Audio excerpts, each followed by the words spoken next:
Halo teman-teman semuanya, kali ini kita kedatangan tamu yang sangat spesial, yaitu seorang yang kuliah di jurusan kedokteran di Universitas Al-Azhar Kairo, Mesir. Wow, keren banget kan? Nah, langsung aja nih daripada buang-buang waktu, kita sambut. Inilah dia, Mbak Inge. Yeay, Assalamualaikum Mbak Inge. Waalaikumsalam. Wah, Ya, Mbak Vina, gimana kabarnya? Alhamdulillah baik. Mbak Inge sendiri gimana? Ya, alhamdulillah baik. Alhamdulillah di sini sehat-sehat semuanya. Alhamdulillah. Meskipun dengan pandemi yang Oh, merajalela ya. oh iya. Ini ngomong-ngomong nih pas pertama Dis- kali aku tahu kalau misalkan kamu itu masuk jurusan kedokteran. Wow. Tuh kok bisa, itu gimana ceritanya? Sebenarnya apa ya? Ya gimana ya? Biasa aja sih lo, kok biasa aja.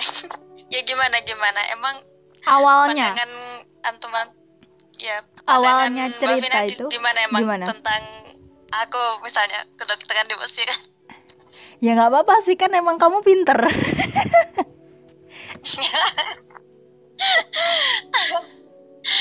Ya, ya ini sih apa namanya? Kalau kedokteran di Mesir, ya alhamdulillah aku di sini dapat beasiswa karena jalur beasiswa. Jadi aku ada kesempatan buat ambil kedokteran gitu. Sebelum aku juga belum ada sih, baru ada sebelum aku banget itu dia kedokteran gigi, tapi nggak kedokteran umum. Kalau ini aku pertama kali yang kedokteran umum di Indonesia, dari Indonesia. Wih, mantap. Tuh, gimana awalnya yang dari Indonesia, terus kok bisa ngambil jurusan kedokteran? Terus kalau misalkan orang mau kuliah di Mesir tuh ya, terus pas awal di Mesirnya tuh ngapain aja, terus kok bisa sampai jurusan kedokteran itu gimana? Nah, itu jadi sebenarnya kalau misalnya Al-Azhar sendiri, dia itu kalau Indonesia kan emang ini ya, ke Mesir tuh pasti biasanya dia ambil jurusan yang agama gitu kan ya. Nah, kalau di Indonesia itu terbuka untuk jurusan agama ini, dia masih terbuka dari sekolah mana aja atau dari lembaga apa aja dia bisa ambil sekolah yang agama di Mesir. Nah, tapi kalau untuk yang ilmi, untuk yang kalau di sini kita sebut adabi, ada ilmi. Nah, kalau misalnya yang adabi itu adalah pelajaran-pelajaran yang agama, kemudian ya yang jurusan IPS gitulah kalau kita bilang. Kalau misalnya yang ilmi ini berarti yang kayak kedokteran, farmasi, nah seperti itu. Misalnya orang, nah kalau untuk pelajaran-pelajaran yang adabi, untuk pelajaran agama dan sebagainya itu, dia di sini diberi subsidi oleh Al Azhar. Untuk jurusan agama sih, itu diberi subsidi bagi mahasiswa yang dari mana aja, itu semuanya disubsidi.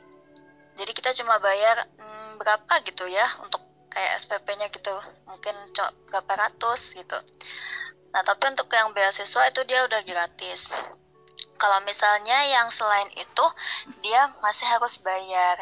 Nah, di sini jadi orang-orang itu karena ada kalimat bayar, jadi orang-orang tuh jarang gitu untuk berminat ngambil itu. Padahal di sini juga ada jadi Al Azhar tuh ya nggak cuma jurusan agama aja ya kayak usuluddin atau tafsir, tapi juga ada jurusan-jurusan kayak psikologi, ada juga ekonomi seperti itu. Tapi karena itu dia emang jarang Indonesia yang ngambil itu, bisa dibilang belum ada gitu pengalaman Indonesia ngambil kuliah di situ kan, jadi masih agak ragu mungkin orang-orang yang mau ngambil di situ, dan dia nggak ada subsidi, jadi dia harus bayar sama kayak kita kuliah biasa gitulah, bayar apa namanya kayak SKS-nya gitu kali ya.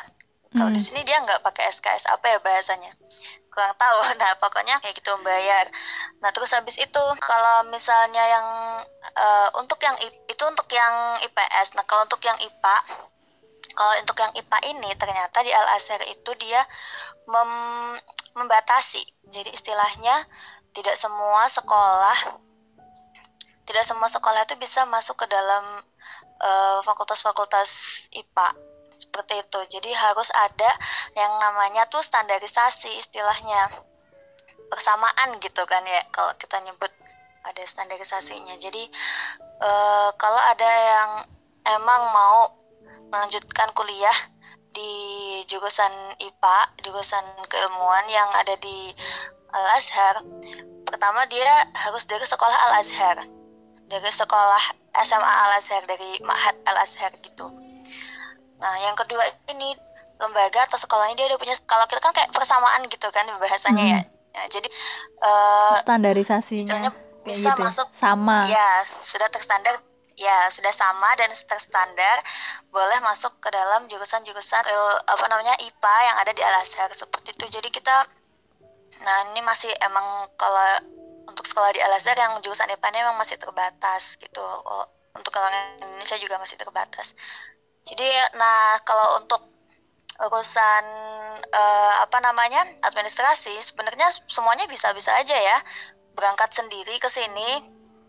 Nah kalau misalnya yang IPS tadi, yang agama terutama, dia harus lewat jalur Kemenak, karena di situ dia akan, dari Kemenak dia akan mendapatkan ijazah ya, ijazah atas hasil dari lulus nanti kan kalau kita ikut tes Kemenak itu kan kita bakal dapat ijazah ya, hasil daripada ujian yang kita lewatin pas tes di Kemenak itu tadi. Nah itu sebagai bisa dibilang kayak ijazah pengganti kita sekolah gitu. Jadi kita pakai ijazah itu bisa daftar ke Al-Azhar. Nah itu gitu. untuk jurusan yang agama. Tapi kalau misalnya jurusan yang ini, jurusan yang IPA tadi itu pakai ijazah sekolah itu tadi.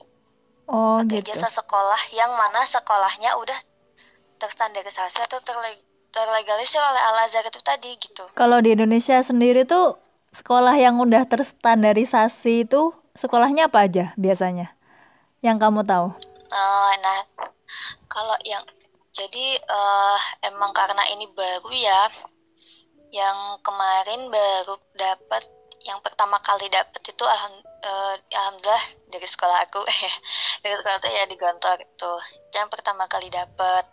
Kemudian setelahnya menyusul Amanatul Ummah ya, namanya Amanatul Ummah, bukan iya, Himah tahu ya. itu. Himah itu singkatan ya, Himah itu singkatan ikatan kekeluargaannya Amanatul Ummah di Mesir, di Pondok Amanatul Ummah. Kemudian ada juga insyaallah Darun Najah, kemudian menyusul juga Tazaka. Itu yang aku tahu sekarang. Banyak ya sekarang ya.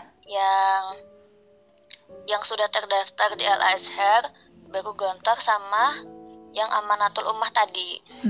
Gitu. Gontor sama Amanatul Ummah. Untuk yang Tazaka sudah ada satu. Kemudian yang Darun Najah ini mungkin untuk selanjutnya gitu ya. Saya udah itu kabar yang aku dengar, jadi ada beberapa sekolah yang udah mulai ini mengajukan standarisasi dan diterima insyaallah. Gitu. Baru lembaga-lembaga ini aja. Terus kalau misalkan ini tes-tesnya itu tes apa aja? Kan kalau misalkan setauku tuh kalau misalkan udah sampai Mesir harus program bahasa dulu setahun, baru habis itu bisa masuk jurusan. Nah itu gimana itu? Kan kalau misalkan kita pakai jalur Kemenak nih, kita misalnya udah lulus, udah bisa berangkat ke Mesir nih, terus habis itu setelah di sana tuh ngapain? Nah itu jadi ini sih kalau di Al-Azhar itu sekolahnya dia nggak pakai tes tapi pakai nilai itu tadi.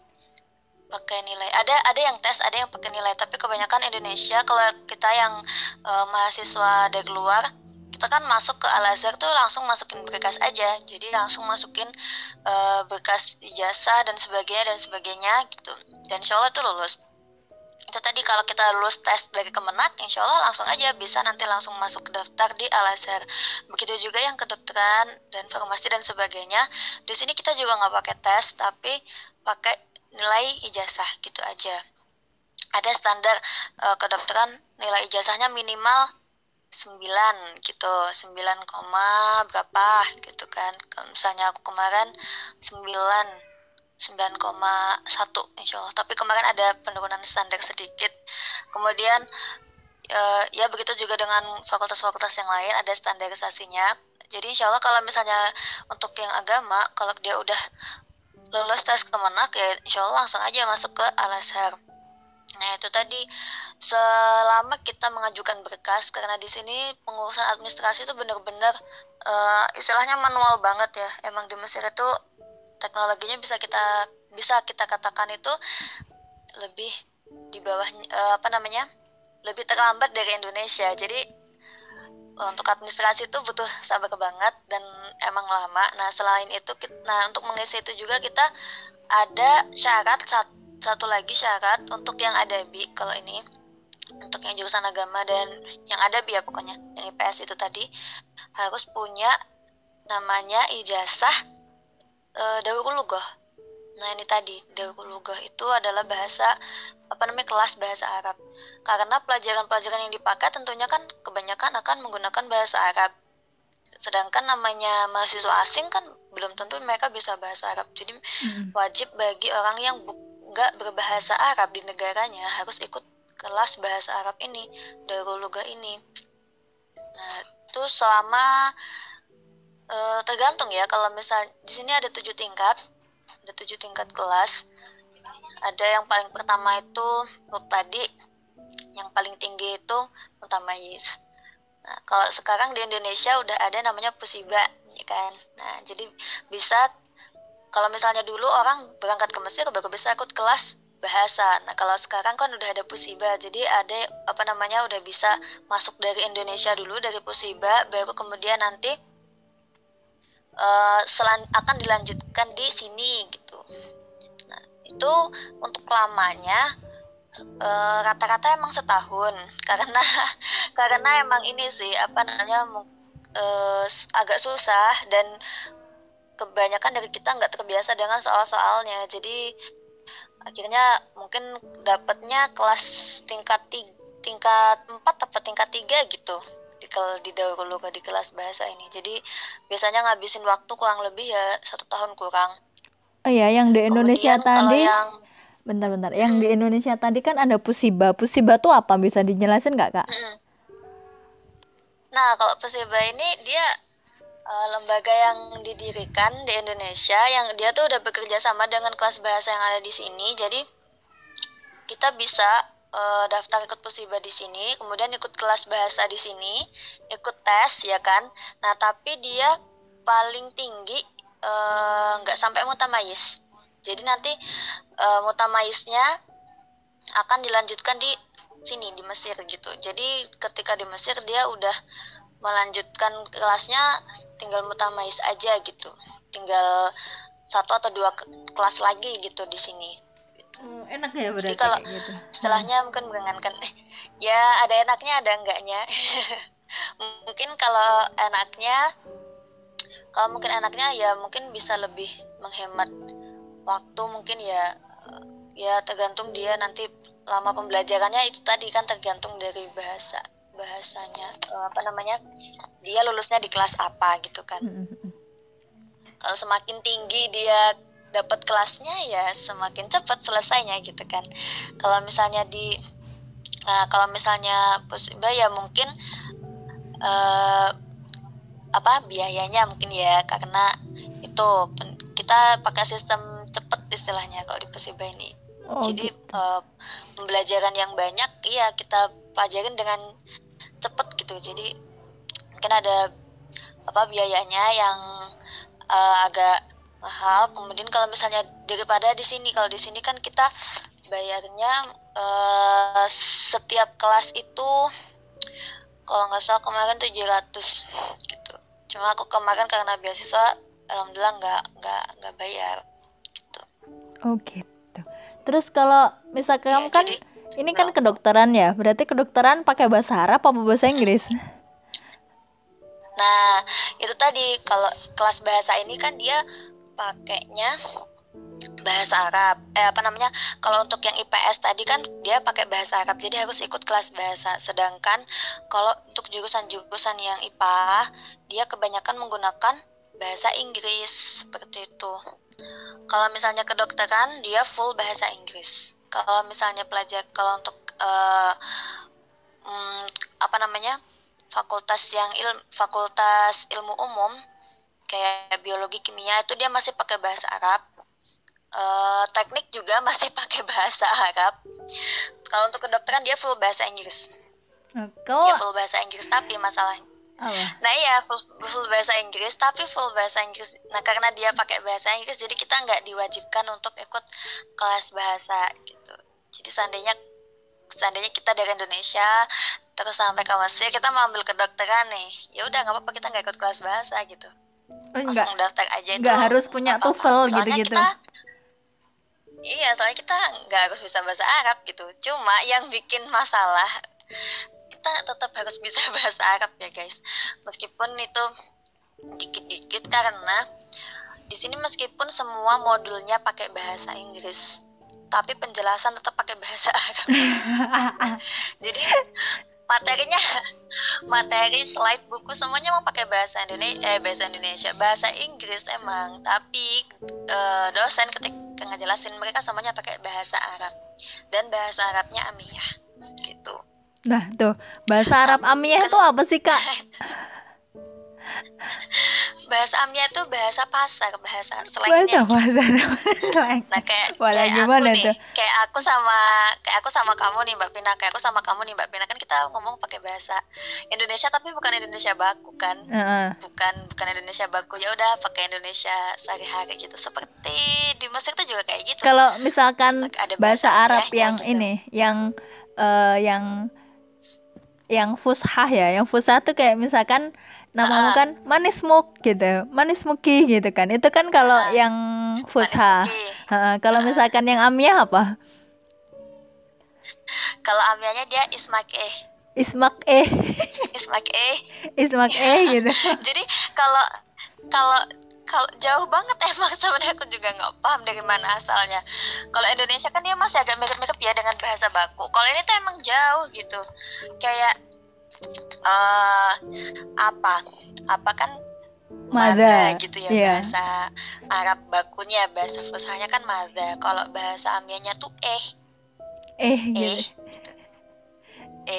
Nah, jadi tadi kayak maza ismuka gitu kan, maza ismuka kan, jadi dibalik jadi ismuka gitu. Tapi kalau orang sini ngomongnya nggak ismuka, ismak gitu. Ismak. Oke, ismak berarti anta, ismik berarti anti. Ismak gitu.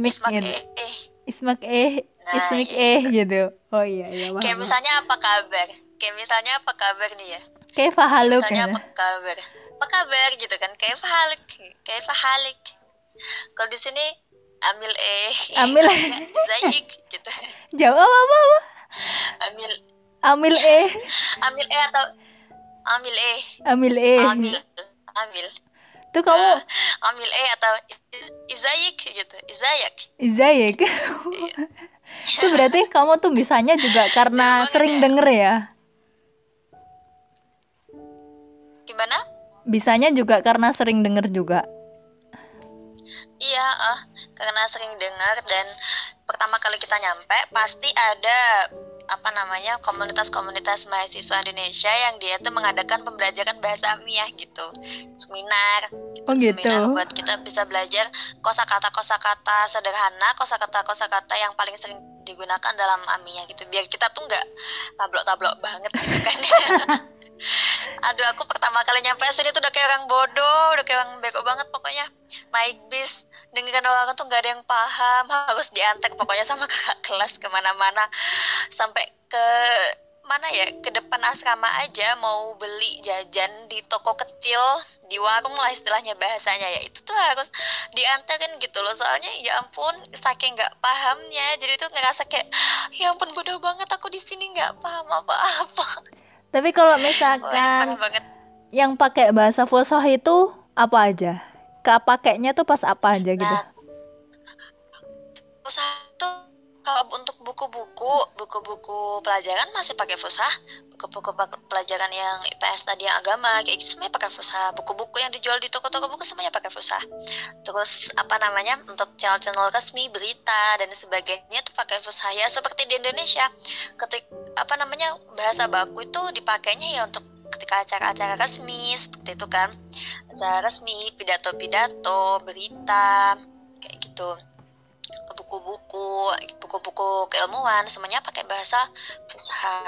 Untuk bahasa Amia tuh ya beredar di masyarakat untuk bicara sehari-hari, atau sinetron, atau acara-acara TV yang talk show, games, nah seperti itu, yaitu itu yang pakai bahasa Amia kayak gitu.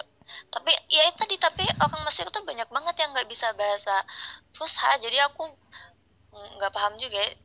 Kadang dosen tuh kadang nah lucu emang kalau di kelas tuh kan kita pakai bahasa Amiyah ya. Dosen tuh tahu kalau misalnya ada nih dari kita anak-anak Indonesia gitu kan, yang kita tuh bisanya pakai Fusha gitu kan, kalau enggak ya pakai English gitu. Ya sebenarnya boleh aja kita tuh menuntut dosen untuk pakai English kan, emang harusnya kuliah pakai English kan gitu.